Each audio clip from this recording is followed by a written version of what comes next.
Hello, it's Victoria here, and I'm going to be reviewing the Bramble Patch Block of the Month Land of Patchwork Glory subscription, and this is box 3 for month 3, March 2020.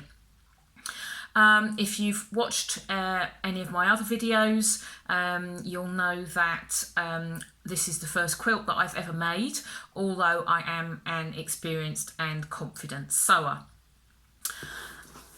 Here is the box. It's a small but chunky little fella.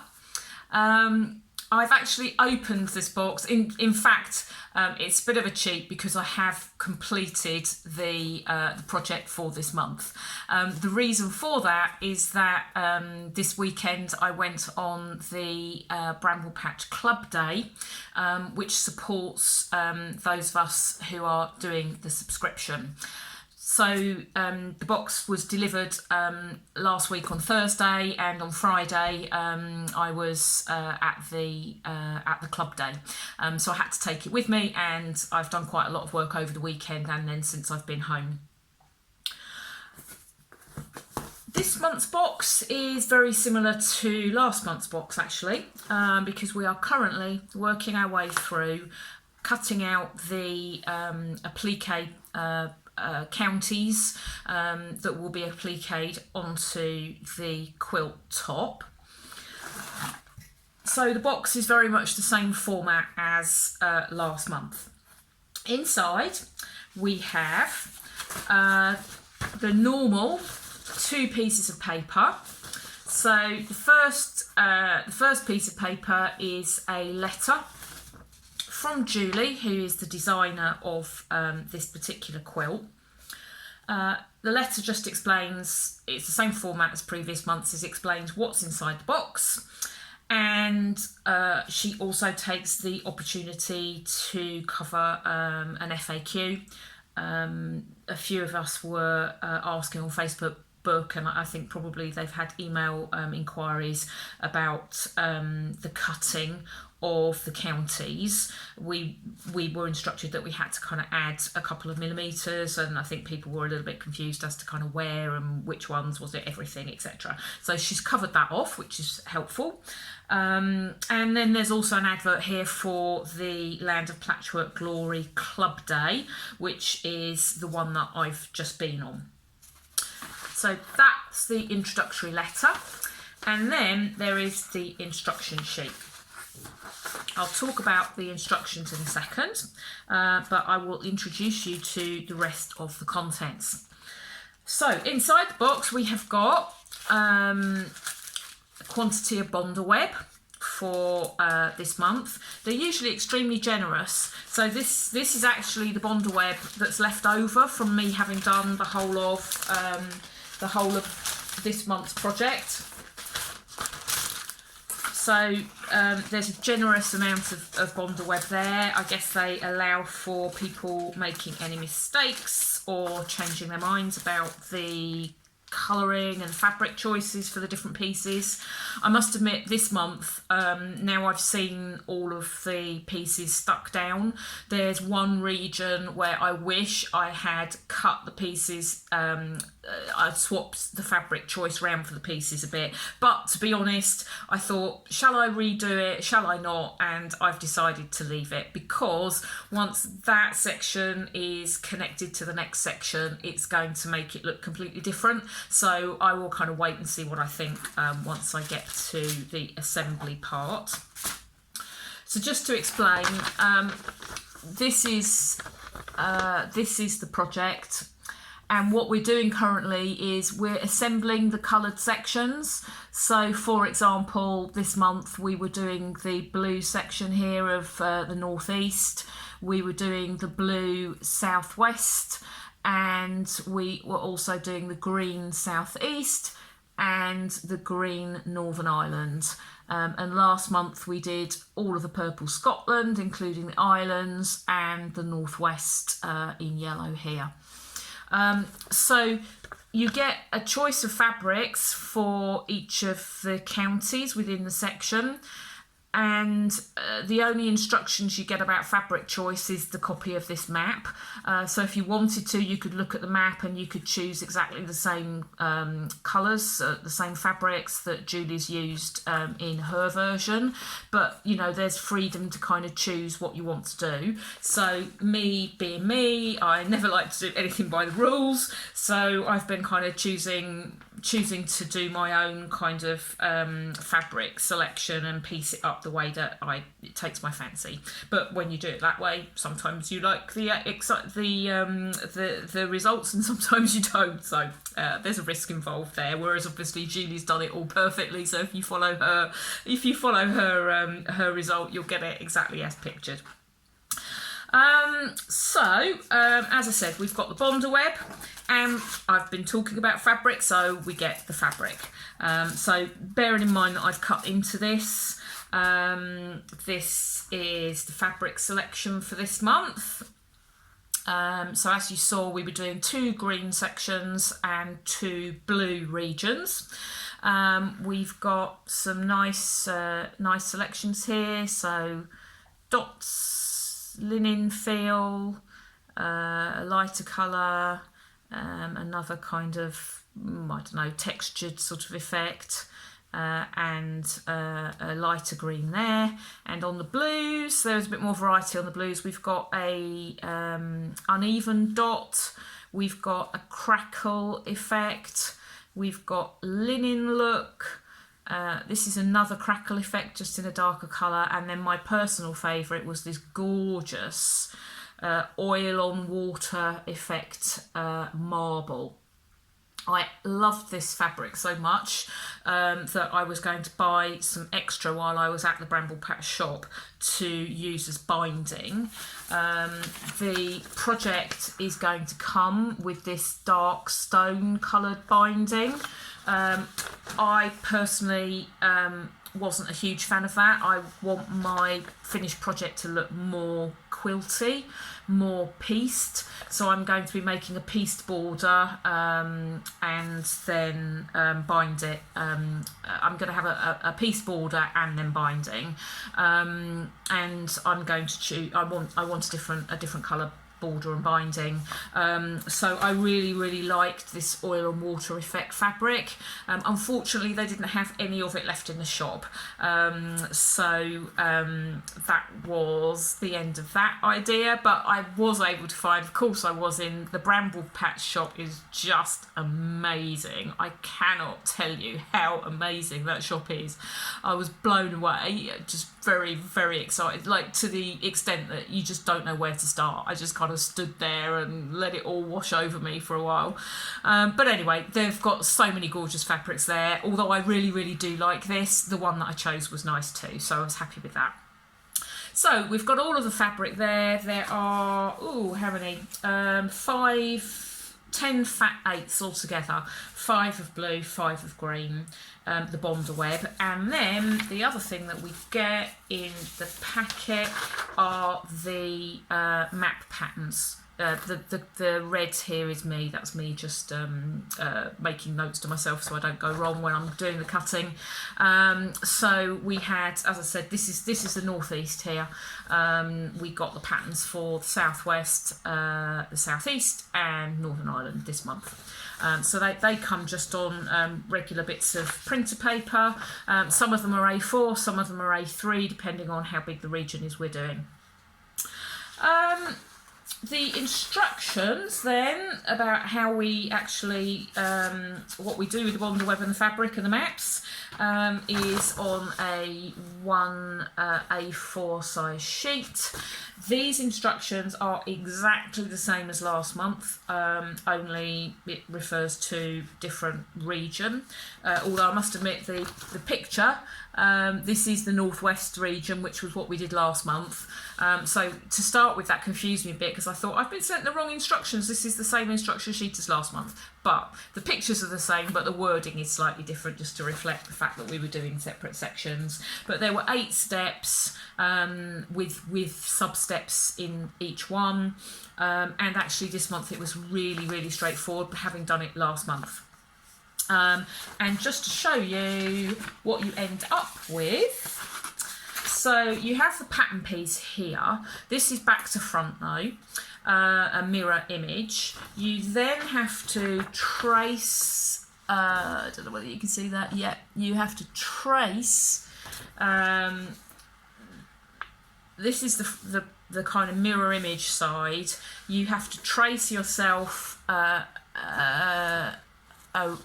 that, so you get a reverse on the back, and then this is what you then use to put your ironing sheet onto, and then to assemble and stick the pieces on. So this is what the northeast looks like once you've done the project. Julie recommends that you use a Teflon ironing sheet. The thing with the Teflon ironing sheet is obviously you have to keep reusing it. So you would bond the bonder web pieces onto the Teflon ironing sheet. You wait for them to go cool and for the glue to harden off, and then you would peel these off the Teflon sheet and then use the sheet for the next region and the next month. I use baking parchment. Because as you can see here, I can leave the sections just stuck to the paper, and then I'm just kind of stacking them all up in my workroom. Spare bedroom.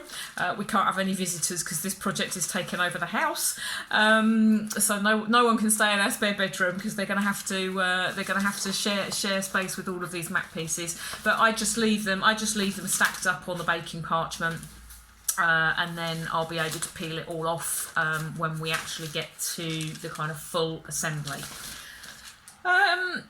So that's it for this month. What I will tell you a little bit about is the Bramble Patch Day. So this was offered to people who were on our subscription. Julie said there's just over 60, it was kind of 60, high 60s people who are subscribed to this.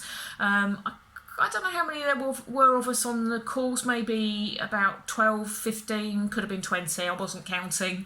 It was really nice to meet some of the people from the Facebook group.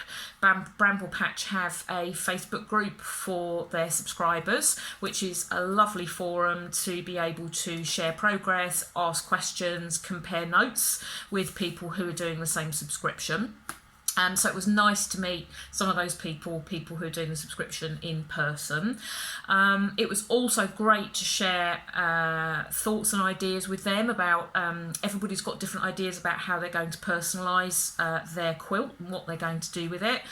Many people are going to be using them as wall hangings, and then people are going to be doing different personalisations. So for example, I met a lovely lady I know, I know from the Facebook group, who is going to be doing embroidery.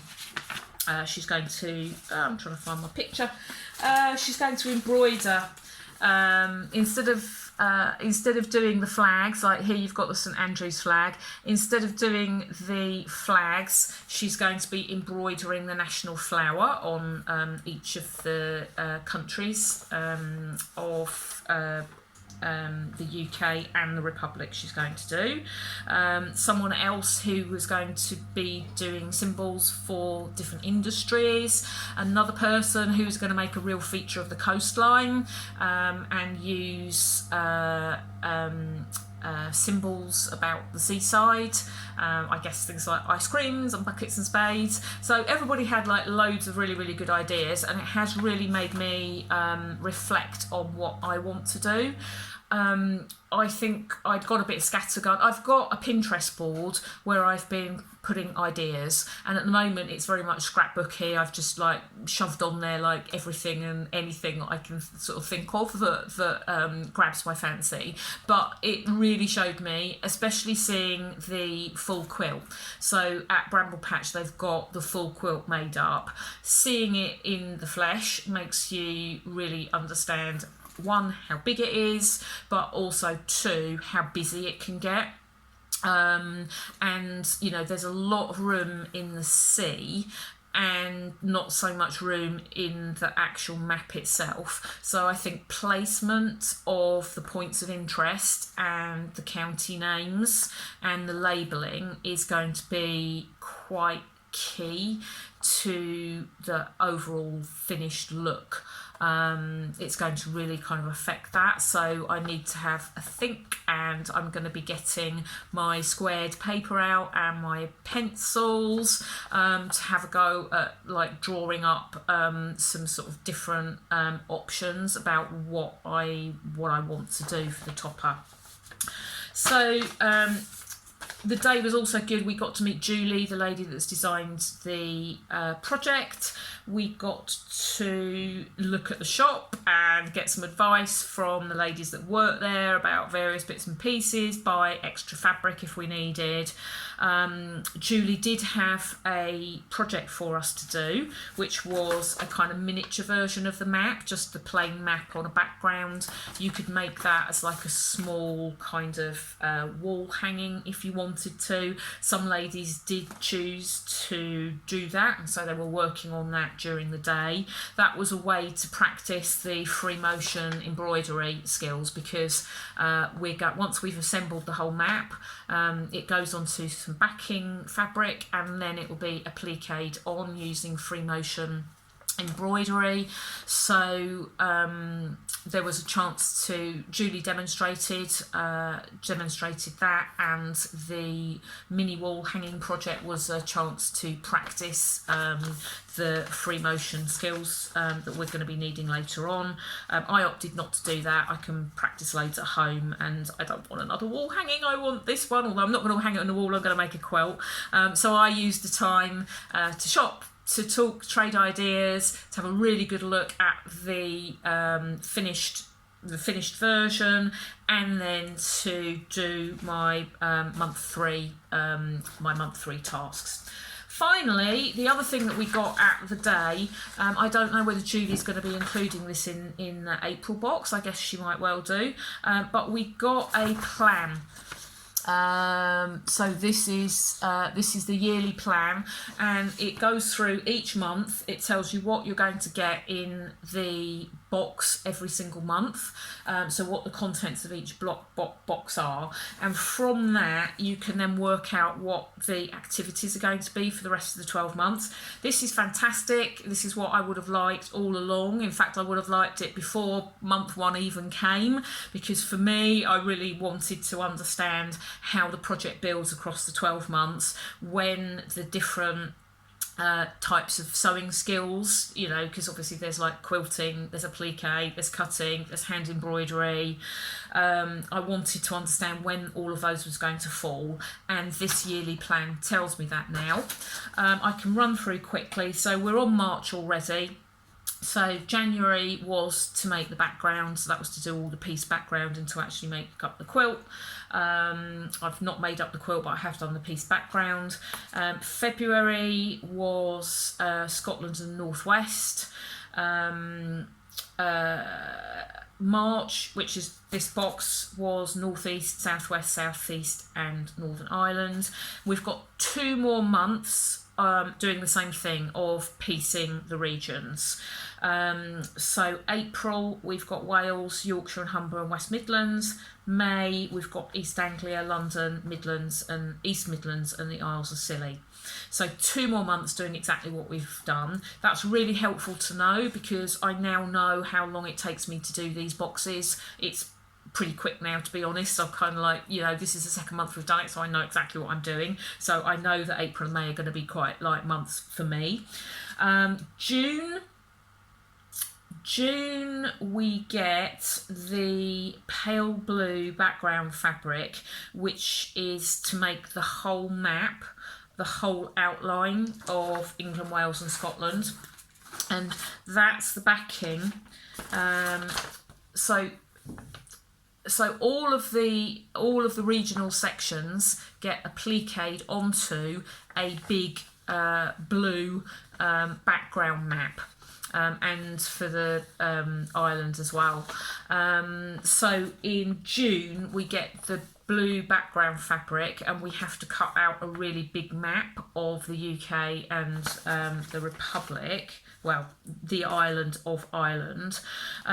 It's saying here that altogether that's going to be 12 sheets of A3. 12 sheets of A3 paper, which the map is going to come on. So if you can imagine, the size of that is quite mind-boggling. So June, I think the tracing and the cutting is going to be very similar to what we're doing now. It's going to be on a much larger scale than what we've been used to. So I think the challenge in June is going to be the scale, and I'll have to clear some room so that I've got cutting room, etc. for that. July, we applique the regions onto the background and we stitch all around the counties. That's going to be enjoyable. I'll really enjoy that. August, we start on the points of interest. So on the map, I don't know whether you can see, that's the Loch Ness Monster there. There are dolphins, there are wind turbines, there's a pint of Guinness and the Titanic here. So in July, we're starting, no, not July, August. No, not August. What am I talking about? What am I talking about? Yes, August, we're starting on those, and we do those in August and in September, the points of interest.